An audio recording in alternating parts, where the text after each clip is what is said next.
Hello and welcome to another Top 10 Pauper Commander review, this time for Marvel Spider-Man and Through the Omenpaths. For those who don't know, Pauper Commander is played with one uncommon creature of any variety in your command zone and 99 common making up your deck. What makes a Pauper Commander good is not always the same as what you might expect in other formats. In this set, we see cards that care about spiders but in non-traditional spider colors, and entirely new creature types that only have cards from this set to make work. This can sometimes make for some very limited options, which would restrict otherwise very good cards. With all that said, let's get started with the top 10 Pauper Commanders for Spider-Man Through the Omenpaths. Number 10.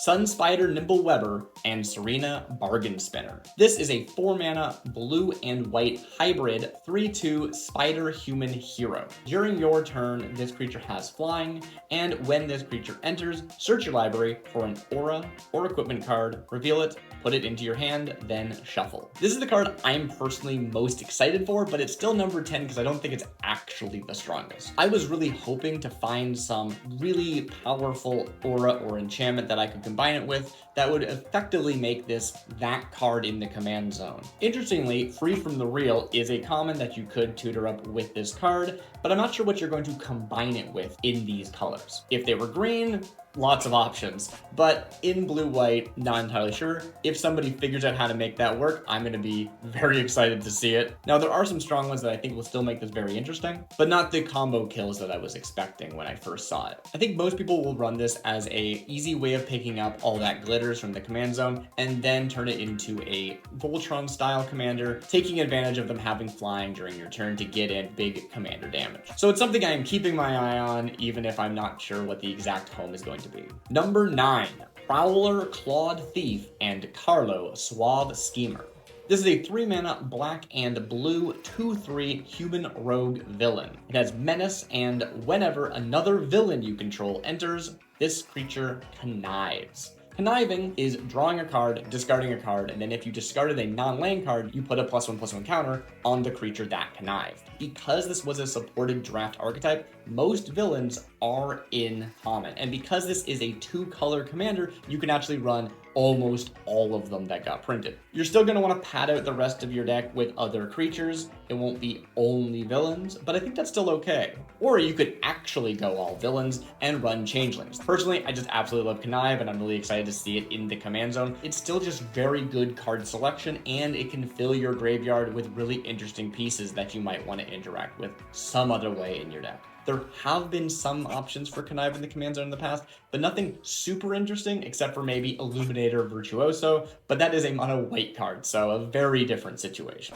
Number 8, Spider-Man India and Alessos and Praz Acrobats. This is a 5-mana green and white 4/4 spider human hero. It has web slinging, or in web, 3 mana, that's 1 green and a white. This is a new mechanic to the set where you're paying an alternate cost to play the card by paying the web slinging or in web cost and returning a tapped creature to your hand. This means most of the time you will actually be paying 3 for this creature, not 5. They also say whenever you cast a creature spell, put a +1/+1 counter on target creature you control. It gains flying until end of turn. Purely on the web slinging or in web cost alone, this can come down very early. If you fill your deck with a lot of mana dorks that can tap to make mana and provide that tapped body, you could be getting this down as early as turn 2. That is a 4/4 body that can immediately start cracking in for commander damage, and every time you cast a creature, such as recasting one of those mana dorks, you can get it even bigger. There's no limit on how many creatures you can cast per turn to make this work, but I would caution that if you're playing lots of cheap creatures, you're gonna run out of cards in hand if you don't have a way to refill. So it's something to make sure you're planning for in the deck building stage. Now, the benefit of being able to spread your counters out, it is really important, and a lot of commanders only can buff themselves. That said, there's a very good chance you're gonna put every counter on this creature, and that's gonna mean it's consistently growing and always having flying to get in for that commander damage.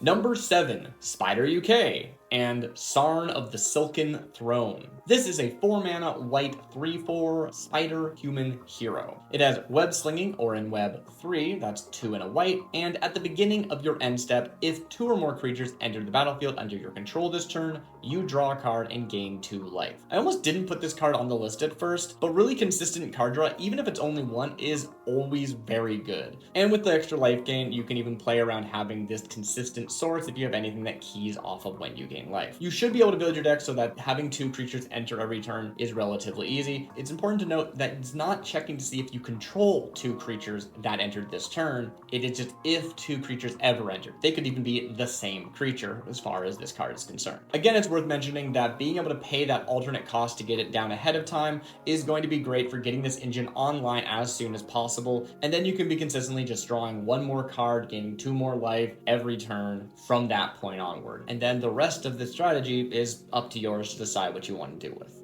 Number 6, Craven Proud Predator and Dreadfang, loathed by fans. This is a 3-mana red and green star 4 human warrior villain. It has vigilance, and this creature's power is equal to the greatest mana value among permanents you control. Now, this doesn't have an easy way of getting in damage. It does not have any form of evasion. It just has vigilance and is going to be hitting very hard. It's worth noting it is not increasing its own toughness, which could be an issue, but it does open up a very interesting play style of either ramping into big things with green, but maybe more interestingly, using affinity to cheat in really expensive artifacts for a very little cost. This is a pure Voltron strategy where you're going to want to fill your deck with other ways that this card can actually get in damage, but when it does, it should be hitting very consistently, very hard. Number 5, Spiderman Noir and Krobel, Envoy of the Bog. This is a 5-mana black 4/4 spider human hero with menace, and whenever a creature you control attacks alone, put a +1/+1 counter on it. Then surveil X, where X is the number of counters on it. Surveilling is to look at that number of cards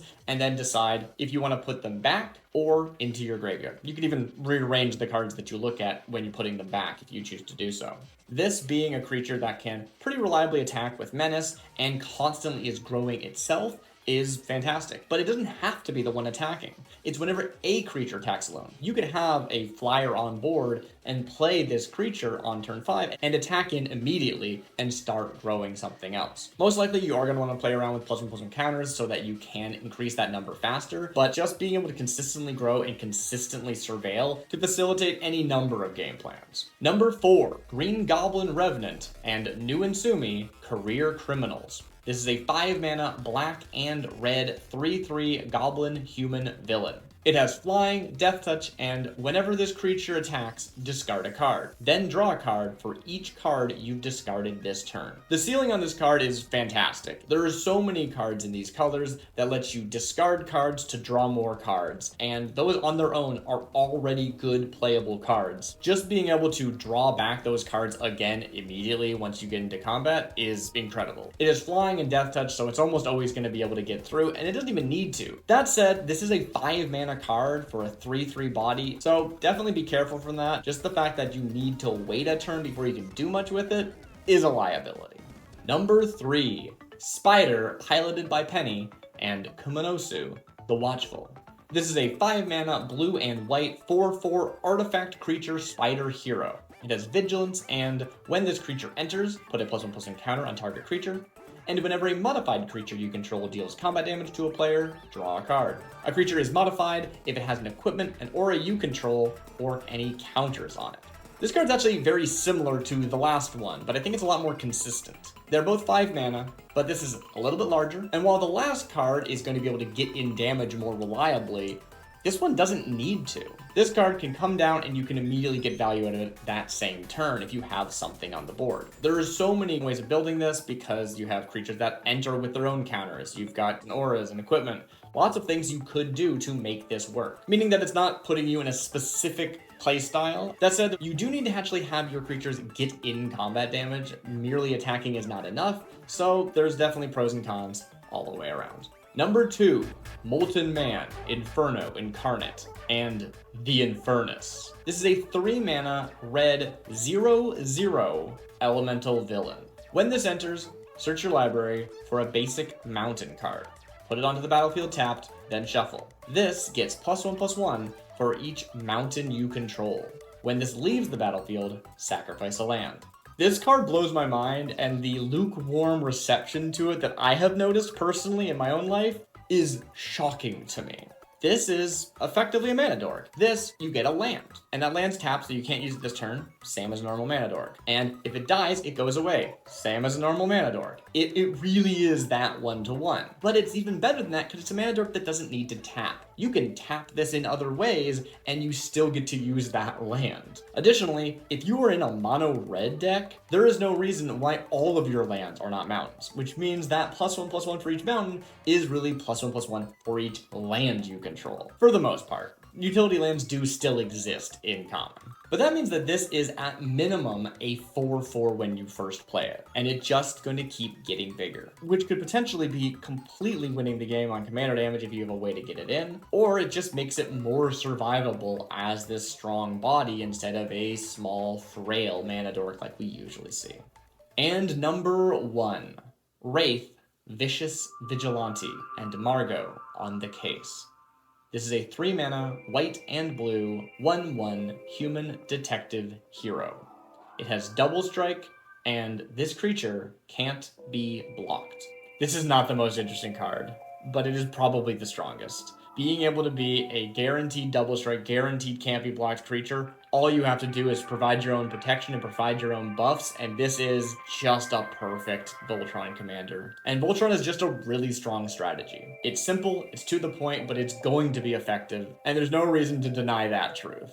All in all, I'm really looking forward to this set. I wasn't at first because of Spider-Man's flavor, but I'm not going to hold that against it. I'm more interested in the cards. And yet, for some reason, during this whole process, every time I'd look at a Through the Omenpaths card, read the text and I'd go, I've read this text before, and yet somehow it still sounds better coming from this art. And I can't explain that, and we're all biased. Flavor matters, it turns out. And Through the Omenpaths is just like, it is my jam. I love the properties that it is playing on. I love revisiting these worlds, and I love discovering new things about them with these spider-themed nooks and crevices that have probably always been on those planes. We just didn't have a set that spotlit them. Either way, have a great night. I've been Darcy Bits. This has been the top 10 Pauper Commanders of Spider-Man and Through the Omenpaths. Have a good night.